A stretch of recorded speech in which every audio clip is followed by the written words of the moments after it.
газы удалились, а температура внутри печи стабилизировалась. Через 2 часа снова включить муфельную печь до 800 градусов Цельсия или 1000 градусов Цельсия. Остывание изделия в печи должно проходить плавно, не следует спешить открывать дверцу печи. Вычислил с помощью формул количество теплоты, необходимое для обжига глины. Творческий проект научно-исследовательской работы. Во время исследовательской работы над данным проектом я много узнал о глине из литературы и интернета, YouTube канала. В процессе работы я расширил свои знания о глине. В результате проведенной работы выяснил, какими свойствами обладает глина. Провел ряд опытов по обжигу глины. Поставленные задачи были выполнены.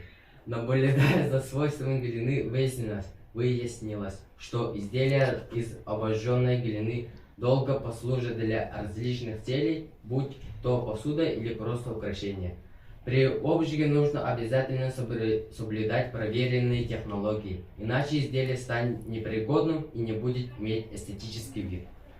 Главным результатом моей исследовательской работы является участие в улусном чемпионате WorldSkills 2021 в компетенции «Гончарное дело». Я занял первое место на улусном чемпионате WorldSkills 2021 в компетенции «Гончарное дело». В дальнейшем я планирую продолжить лепить из глины. Смогу создать еще коллекцию своих работ, которые можно широко использовать как сувенир, дидактический материал на уроках технологий и ЗО.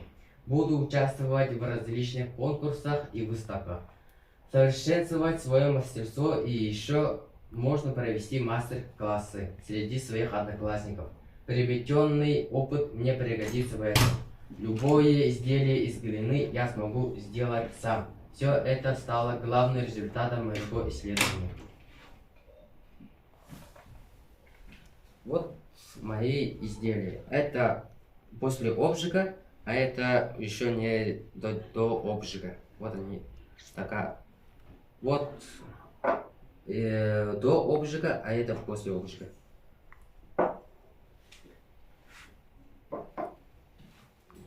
Спасибо за внимание.